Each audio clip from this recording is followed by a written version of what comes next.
Assalamualaikum warahmatullahi wabarakatuh. Saya Melia Nabila, mahasiswi dari Institut Xiaomi. Saya mahasiswi dari semester 6. Kali ini topik yang akan saya bahas adalah tentang layanan publik serta pengelolaan integritas dan etika organisasi. Dari judul di atas memiliki dua nilai pokok. Yang pertama, A. Nilai dan prinsip etika layanan publik. Yang kedua, B. Etika organisasi. Sebelum kita lebih luas membahas tentang kedua nilai pokok tersebut, kita akan membahas apa itu pengertian pelayanan publik. Pelayanan publik merupakan kegiatan yang dilakukan oleh pemerintah untuk memenuhi kebutuhan masyarakat. Seperti contohnya pelayanan publik pemerintah di kantor pajak, pelayanan yang diberikan oleh para pegawai pajak, seperti melayani masyarakat dalam melapor dan mengarahkan untuk membayar pajaknya. Lalu, pelayanan publik memiliki dua sifat. Yang pertama, pelayanan publik bersifat komersil, yaitu dijalankan oleh pemerintah melalui BUMN dan BUMD. Yang kedua, pelayanan publik bersifat non-komersil yang dijalankan oleh kementerian dan instansi-instansi negara. Contohnya seperti kantor pajak, kelurahan, dan kecamatan. Secara umum, nilai norma terlihat dari 6 nilai besar yang dikenal SIG-GRAID. Yang pertama, nilai kebenaran. Yang kedua, nilai kebaikan. Yang ketiga, nilai keindahan. Yang keempat, nilai kebebasan.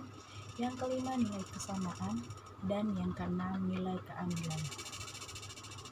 Dan penilaian di mana nilai-nilai tersebut dijalankan akan menjadikan pelayanan publik yang baik, efisien, dan efektif. Karena dalam nilai-nilai 6 aspek tadi adalah lingkupan dari nilai norma. Jika nilai norma dijalankan, maka semua pelayanan publik akan dijalankan dengan baik sesuai tujuan yang diharapkan. Setelah menyebutkan 6 nilai tadi, selanjutnya ialah mengembangkan prinsip-prinsip etika pelayanan publik. Yang pertama, jujur. Dalam melayani pelayanan publik, kita harus jujur. Yang kedua, integritas dan berprinsip. Yang ketiga, memegang janji. Yang keempat, sosial, loyal, dan bertanggung jawab. 4 nilai ini sangat penting dijalankan dalam melayani publik untuk mengembangkan pelayanan publik agar lebih baik.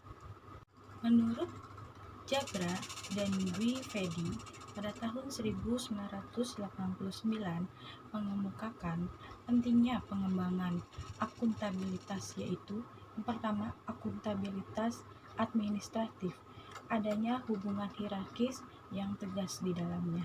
Yang kedua, adanya akuntabilitas legal, di mana semua pertanggungjawaban administratif ada di depan mahkamah atau di depan legislatif. Yang ketiga, adanya akuntabilitas politik, di mana semua pertanggungjawaban dan wewenang atas dasar kekuasaan politik untuk mengatur semuanya. Lalu yang keempat, adanya akuntabilitas profesional, di mana meluasnya profesionalisme di organisasi publik, para aparat profesional, contohnya seperti dokter, insinyur, pengacara, dan ekonom, dan lain-lain. Kita dapat menilai baik dan buruknya pelayanan publik jika kita melihat dalam penerapan nilai-nilai berikut. Yang pertama, nilai efisiensi, di mana kita tidak boros menggunakan bahan-bahan dalam melayani publik. Yang kedua, efektivitas, di mana kita mencapai target dalam melayani publik. Dengan demikian kita menggunakan waktu dengan baik. Yang ketiga, adanya responsif, di mana kita dalam menjalankan publik harus bersifat respon dalam artian kita merespon apa yang dibutuhkan oleh masyarakat. Contohnya seperti di kelurahan, kita harus respon jika masyarakat warga yang ingin seperti contoh membuat EKTP dan urusan administratif lainnya. Yang kedua, yaitu B. Etika organisasi. Dalam konteksnya, organisasi, maka organisasi dapat berarti pola sikap dengan perilaku yang diharapkan dari setiap anggota ke anggota lainnya di sebuah organisasi. Lalu dalam organisasi tersebut memiliki di dalamnya adanya struktur, di mana struktur tersebut seperti contohnya adanya pemimpin, wakil pemimpin, dan bagian lainnya yang bertujuan untuk menentukan pekerjaan-pekerjaannya di dalam organisasi tersebut. Hal penting yang ditanamkan pada setiap anggota organisasi adalah menjalankan nama baik organisasinya. Jika setiap anggota menjalankan di mana menanamkan pada dirinya dalam menjaga nama baik organisasi, maka anggota tersebut memiliki etika yang baik, di mana menjaga nama baik organisasinya.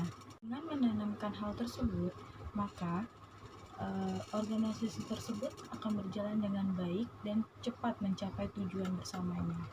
Lalu yang terakhir, menurut Fernando pada tahun 2006, perilaku manusia dalam organisasi memiliki beberapa dimensi. Yang pertama yaitu satu dimensi hubungan antara anggota dengan anggota lainnya yang bertuang dalam perjanjian atau aturan-aturan yang ada. Yang kedua, adanya hubungan anggota dengan anggota atau anggota dan jabatannya. Yang ketiga, adanya hubungan anggota dengan anggota lainnya dalam organisasi tersebut. Yang keempat, ada hubungan anggota dengan anggota lainnya oleh masyarakat sekitarnya. Baik, segitu saja yang saya sampaikan.